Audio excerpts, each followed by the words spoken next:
कारण विधान परिषदेच्या उमेदवार निवडीसाठी निश्चितीसाठी भाजपमध्ये सुद्धा हालचालींना वेग आला। प्रदेशाध्यक्ष रवींद्र चव्हाण आज यासाठी दिल्लीला रवाना होतील।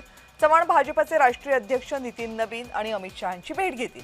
विधान परिषदेचा फॉर्म्युला, भाजपच्या उमेदवारांची नावं याची माहिती पक्ष नेतृत्वाला दिली जाईल। पुढचे 2 ते 3 दिवसात भाजप उमेदवारांच्या नावावर शिक्कामोर्तब करणार असल्याची शक्यता आहे। विधान परिषदेच्या 12 जागा आहेत, त्यासाठी 48 नावांची यादी घेऊन चव्हाण दिल्लीमध्ये दाखल होतील।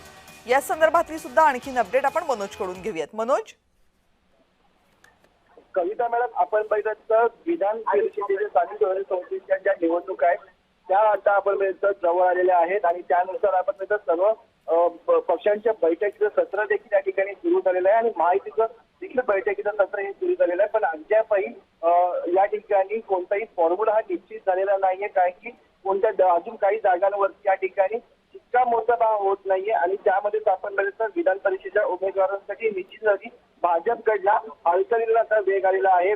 भाजपचे प्रदेशाध्यक्ष रवींद्र चव्हाण आज दिल्लीला रवाना होणार आहेत आणि त्या दौऱ्यामध्ये ते भाजपचे राष्ट्रीय अध्यक्ष नितीन नवीन आणि केंद्रीय गृहमंत्री अमित शहा यांची या ठिकाणी भेट घेणार आहे आणि आपण सुद्धा विधान परिषदेचा फॉर्म्युला तसेच भाजपच्या उमेदवारांची नावं व इतर बाबी तपशीलवार या ठिकाणी नेतृत्वाला दिली जाणार असं या ठिकाणी समजलं जात आहे। आणि आपण या ठिकाणी बघितलं विधान परिषदेच्या 12 जागांसाठी एकूण 48 नावांची यादी घेऊन रवींद्र चव्हाण हे दिल्लीला जात आहेत। त्यामुळे कोणाच्या नावावरती येत्या 2-3 दिवसामध्ये शिक्कामोर्तब होणार, कोण या ठिकाणी बाजी मारणार हे देखील पाहणं महत्त्वाचं आहे।